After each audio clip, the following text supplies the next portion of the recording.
The boutique was silent for a heartbeat, then laughter rippled through the air. The sales associate smirked at the woman standing before them, her clothes plain, her shoes scuffed, her hair pulled back in a simple tie. To them, she was invisible, unworthy of attention in a store where status was the only currency that mattered. "Sorry, miss," one of them said, her tone dripping with sarcasm. "The discount store is 2 blocks down. Here, we sell luxury." The others giggled, crossing their arms, eyes full of disdain. The woman only lowered her gaze, taking the humiliation quietly. She didn't argue, didn't reveal who she really was. Because what they didn't know was that behind the modest clothes stood a billionaire with the power to buy everything in sight, including the very store that mocked her. And tomorrow, she would. Their laughter would turn to silence, their arrogance to shame. The game was about to change, and they had no idea just how high the stakes were. The morning sun streamed through the crystal-clear windows of the boutique, scattering light across rows of designer dresses, leather handbags, and jewelry that sparkled like captured stars. This wasn't just a store, it was a shrine to excess. Every polished surface screamed luxury, and every employee had been trained to measure worth by the cut of a suit or the flash of a watch.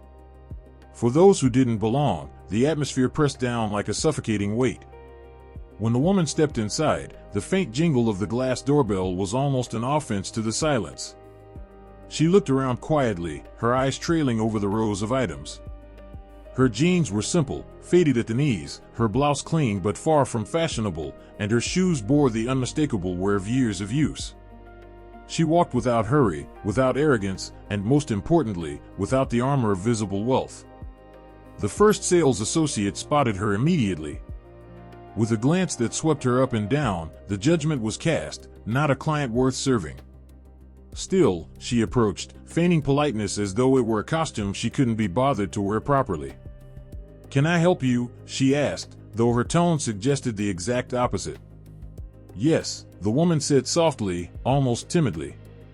"I was wondering if you have this dress." She gestured to a mannequin adorned with an elegant silk gown. "In my size." The associate's smile tightened, fake and brittle. "That piece starts at $8,000. Perhaps you'd like to look at our accessories instead. Something smaller." From across the boutique, another associate overheard and joined in, her heels clicking like drumbeats of arrogance. "Oh, come on, Clara. She probably can't afford a shoelace in here."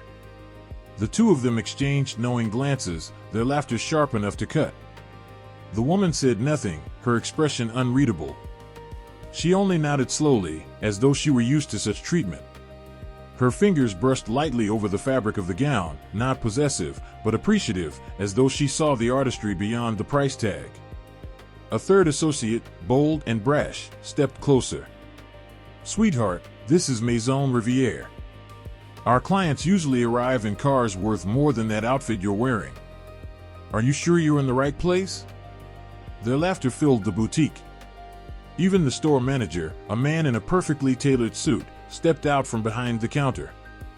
He didn't intervene, he fueled it. Ladies, he said, his voice carrying false amusement.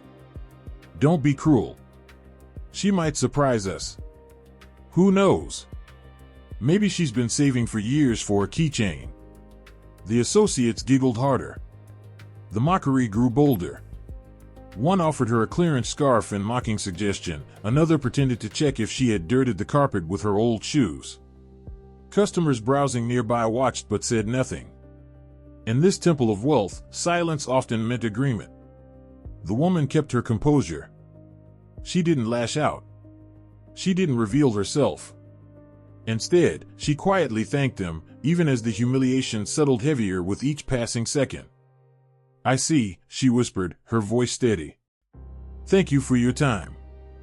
But as she turned to leave, one of the associates couldn't resist one last jab. "Better luck next time. Maybe when the thrift shop opens across the street."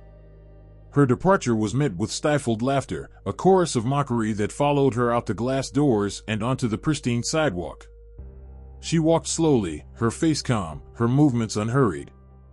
The associates high-fived one another behind her back, congratulating themselves as though cruelty were a sport and they had just won the match.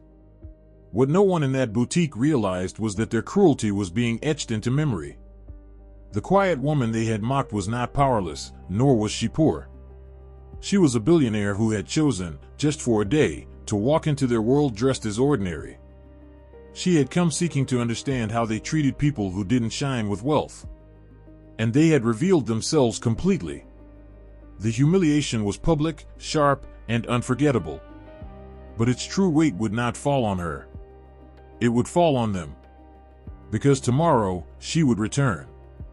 And when she did, everything in that glittering boutique, from the chandeliers to the polished marble floor, would belong to her. And that's the cruel twist of it, isn't it? Too often, people are judged by the clothes they wear, the car they drive, or the balance in their bank account. But real worth? Real power? That can't be measured by appearances. This woman walked away quietly today, but tomorrow, her return will turn the boutique upside down. If stories like this inspire you, reminders that arrogance always meets its match, then don't just watch from the sidelines. Subscribe to this channel right now so you never miss the moment when the tables turn. And while you're at it, drop a comment below. Have you ever been underestimated because of how you looked? Your story might be the spark someone else needs today. The next morning, the boutique gleamed as always, sunlight catching the crystal chandeliers, perfumes wafting delicately through the air. The associates gathered near the counter, gossiping and laughing, their arrogance carrying over from the previous day. To them, yesterday had been a victory. They had protected their luxury temple from someone they believed unworthy. Then, the glass doors opened, and the same woman stepped inside. This time, however, she was not dressed in faded jeans and worn shoes. Her outfit was still simple, but subtly powerful, a tailored black dress, understated diamond studs, and a leather handbag of unmistakable craftsmanship. Nothing screamed wealth, but everything whispered authority. Her presence alone shifted the air. The associates froze. Recognition flickered in their eyes, followed by confusion. One of them smirked nervously, trying to recover. "Back again?" she asked, forcing a laugh. "Maybe here to try on that scarf after all?" But the woman didn't answer. Instead, she walked with calm determination toward the center of the boutique. Every eye turned as her heels clicked softly against the marble. Customers paused mid-transaction. Even the manager stepped out from his office, his smug smile returning as if he were ready to put on yesterday's performance all over again. "Miss, can we help you?" he asked, his tone thick with condescension. "Or have you lost your way again?" The woman finally spoke, her voice clear, firm, and resonant. "Yes, you can help me. By gathering your staff. Right now." The confidence in her tone left no room for refusal. The associates exchanged puzzled looks, but the manager waved them over, curious to see how far this odd game would go. Within moments, the sales floor fell silent, every employee standing in a nervous half-circle around her. She let the silence build, her gaze steady on each of them. Then, slowly, she drew a sleek leather folder from her bag. "Yesterday," she began, her words calm but cutting, "I walked into this store dressed simply. I asked a straightforward question. And instead of professionalism, I was met with mockery, disdain, and humiliation." The staff shifted uncomfortably, though a few tried to maintain their composure. The manager chuckled lightly. "Well, you have to understand, appearances matter here. We cater to a certain clientele." Her voice sliced through his excuse. "And yesterday, I became your client. Not just of this store, but of everything you see here." She opened the folder and held up a set of documents stamped with official seals. "As of this morning, I am the new owner of Maison Rivière." The room erupted in stunned silence. Gasps filled the air. The associates' jaws dropped. The manager's smug smile shattered instantly, replaced by a look of shock so complete it drained the color from his face. The woman closed the folder and tucked it neatly back into her bag. "You judged me because of how I looked. You dismissed me, insulted me, and revealed exactly how you view those who don't fit your definition of wealth. That ends today. Her words hung heavy in the air, undeniable and inescapable. Customers whispered among themselves, some smiling knowingly, others staring wide-eyed at the reversal playing out before them. One associate stammered, You own the store? But, that's impossible. The woman turned her gaze on her, sharp yet calm. Impossible? Or simply unimaginable to you, that someone could look ordinary and still command extraordinary power? That someone could walk in without flashing money, and still be worth more than you dared dream? The associate shrank under her words, cheeks burning with shame. The manager, desperate, tried to salvage the moment. Surely there's been some mistake. This kind of transaction. There's no mistake, she interrupted firmly. The paperwork is complete. This boutique, its inventory, its staff, everything within these walls now falls under my ownership. And I assure you, the way you operate is about to change. The silence was deafening. The staff stood frozen, their arrogance collapsing like glass under pressure. Customers whispered excitedly, some pulling out their phones to discreetly capture the moment. The humiliation that had once been hers was now reversed, multiplied tenfold, and laid bare for all to see. But she wasn't finished. Not yet. This was only the beginning of their lesson. The weight of her words lingered in the air, heavy and undeniable. The manager swallowed hard, his arrogance crumbling by the second. Around him, the associate stood rooted to the floor, caught between disbelief and the sharp sting of humiliation. Customers pretended to browse, but their ears strained toward every word, unwilling to miss a single moment of this spectacle. The new owner, yesterday's poor stranger, let the silence stretch before speaking again. This boutique was built on the illusion of exclusivity. But what you've really created is a culture of cruelty. Yesterday, you proved that. You didn't see a client. You saw a target for your mockery. You measured my worth by my clothes, by my shoes, by appearances that meant nothing. Her gaze sharpened, cutting through the room like a blade. But now you will learn what real worth looks like.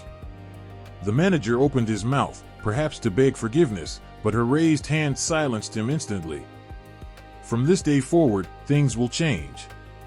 No customer who walks through these doors will be treated with disrespect. Not one. Whether they arrive in a limousine or on foot, they will be met with professionalism, dignity, and respect. One of the younger associates, trembling, dared to speak. We didn't mean harm. We thought. You thought wrong, she interrupted, her tone even but merciless. And intentions don't erase actions. Every insult, every snicker, every dismissive glance, it revealed who you are when you think no one important is watching. That ends now. Her words stung because they were true. The associates shifted uncomfortably, suddenly remembering every slight remark, every sneer they had tossed at customers who didn't fit their mold. Shame crept across their faces, a weight heavier than any fine jewelry in the store. The manager tried once more to salvage his dignity. Madam, with respect, surely there's a way we can come to an understanding. I've worked here for years, built this clientele. She stepped closer, her eyes locking on his with unflinching authority. You've built nothing but a culture of arrogance. You will hand over your keys and leave this store immediately. Your services are no longer required. Gasps echoed. The associates froze, stunned at the swiftness of his dismissal. The manager sputtered, his face turning crimson. You can't just. I can. And I have. She gestured toward the security guard near the door, who straightened with newfound purpose. Escort him out. The manager's protests dissolved into silence as the guard approached. Realizing resistance was useless, he fumbled with his key ring, his trembling fingers betraying his rage and shame. With one final glare, he stormed out, the glass doors shutting behind him like the end of an era. The boutique remained hushed. The associates, pale and shaken, avoided her gaze. The woman let the moment settle before addressing them again. You all have a choice. Stay, and learn how to build a store rooted in respect and excellence. Or leave, if arrogance is the only language you speak. because under my ownership, there will be no room for cruelty." Her voice softened slightly, though it carried no less authority. "I don't care about status games. I care about quality, of product, and of character. That will be the new standard of Maison Rivière." A customer, emboldened by her words, stepped forward. Finally, someone who understands what real luxury means. Applause broke out among the onlookers, hesitant at first, then louder, filling the boutique with genuine energy. The woman allowed herself a small smile.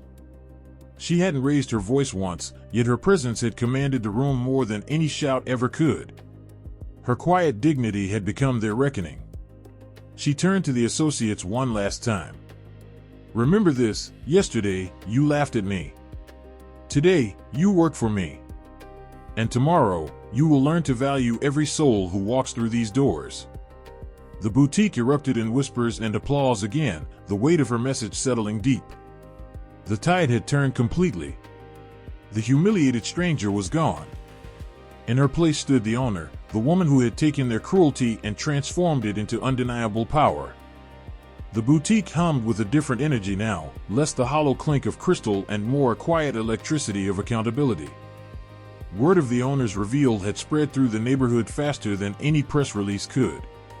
Customers lingered longer than usual, some whispering praise, others still shaking their heads at the manager's abrupt dismissal.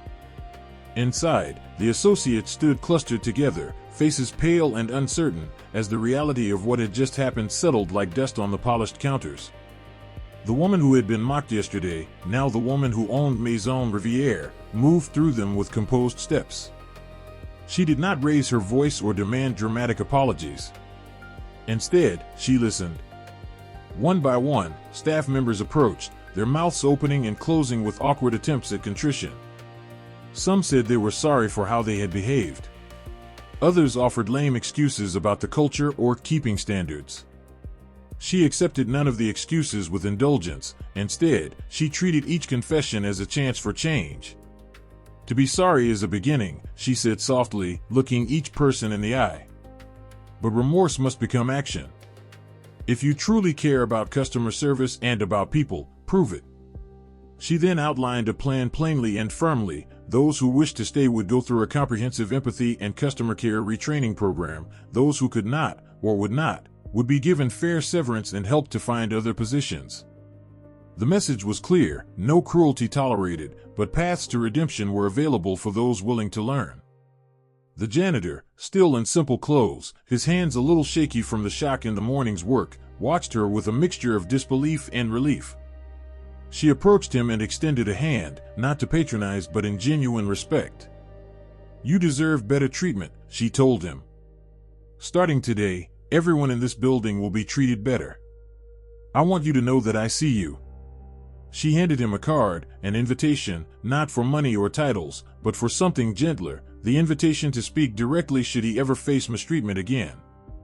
"If anyone crosses you, call me," she said. Tears pricked his eyes, but he refused to be reduced to gratitude alone. He nodded, voice cracking slightly. "Thank you, ma'am. That means more than you know." Beyond the boutique, the manager's fall was swift and clean. The guard had escorted him out under the new owner's instruction. News travels fast in small circles, and the manager found his phone unreturned by colleagues and his name met with awkward silence at professional gatherings. Letters of recommendation he had taken for granted failed to arrive. A week later, rumors circulated that his next job interviews had been canceled as prospective employers hesitated, informed by the whispers that travel underground and strike deep. A man who bullies the vulnerable is risky to hire. For the associates, justice took the form of consequence and opportunity in equal measure. Those who accepted retraining found themselves growing. Workshops about empathy, respectful service, and even broader topics, like unconscious bias and the value of diversity, were scheduled during shifts.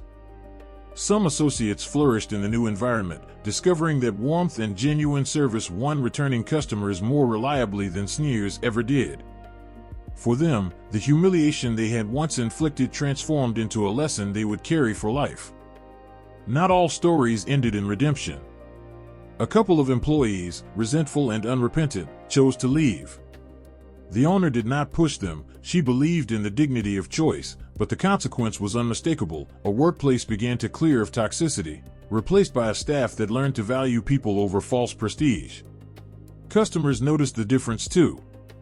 The boutique's return customers increased, not because of marketing campaigns, but because word of the change spread. People prefer to spend where they are treated like human beings. Local press arrived to document the shift, but the owner, true to her modest character, declined interviews. She preferred actions to headlines, preferring to measure success by the quiet contentment of a staff who no longer flinched at a sharp word. Behind the scenes, she made structural choices that ensured the transformation stuck. The manager's position was eliminated and replaced with a director of customer experience, someone chosen for empathy and competence rather than charisma alone. Pay structures were reviewed so that base wages ensured dignity for employees at every level. Bonuses were tied to customer satisfaction and teamwork, not only sales numbers. A small fund was established for staff education, allowing associates to take courses in retail, management, or fashion design if they wished to grow. Even Ward, she set aside a modest grant to support local community groups and job training centers, measures that showed the change was not performative but systemic. The neighborhood responded. People started to see Maison Rivière as a place that valued its community, not just its margins. As for the woman who had bought the store, she did not become a tyrant behind the scenes. She visited intermittently, more as a steward than an overseer, preferring to empower those who stayed. Her presence was a reminder that those in power could choose compassion over spectacle. She maintained her simple taste in clothing, often arriving in low-key outfits that underscored a point she had already made: worth is not measured by labels. And then, in the quiet hours, she slipped back into the life she preferred, a life of modest routines, of meetings with charities, of quiet breakfasts in small cafes where no one knew her name. She had not bought the boutique to build an empire of vanity. She had bought it to make a statement and to ensure one small corner of the world reflected the dignity she believed every person deserved. In boardrooms and break rooms alike, the story of the boutique's quick, humane transformation became a case study: how leadership, when wielded with conviction and care, can flip the script on cruelty. The manager's downfall served as a cautionary tale. The associates who stayed found pride in their work. Those who left found new paths. And the janitor, seen now, not for what he had done but for who he was, returned to his work with a new lightness, carrying the knowledge that justice, when delivered with steadiness rather than spectacle, heals more than it hurts. The boutique shone again, not only with crystal and silk but with a renewed respect for the human beings within its walls. The billionaire returned to her simple routines, content in the knowledge that her choice to act had changed lives. Her value was never dependent on applause. She had chosen to act because it was right. That quiet conviction, that refusal to let humiliation pass unchallenged, had delivered its own reward: a store transformed, people respected, and a reminder that power used well changes the world. And so, what began as a story of arrogance and humiliation ended with humility, justice, and a reminder that true worth is never about appearances. The billionaire, disguised as a woman of modest means, had exposed the emptiness of vanity and built something stronger: a culture of respect. Her actions prove that dignity cannot be bought or sold, it must be lived. Now I want to hear from you. Have you ever been underestimated, judged, or mistreated because of how you looked, dressed, or spoke? Share your story in the comments. I promise, this community is a place where voices are valued. Let's build a space where respect, not ridicule, sets the tone. And if this story moved you, don't forget to like this video, subscribe for more powerful tales, and hit the notification bell so you don't miss what's next. Together, let's spread stories that restore faith in humanity.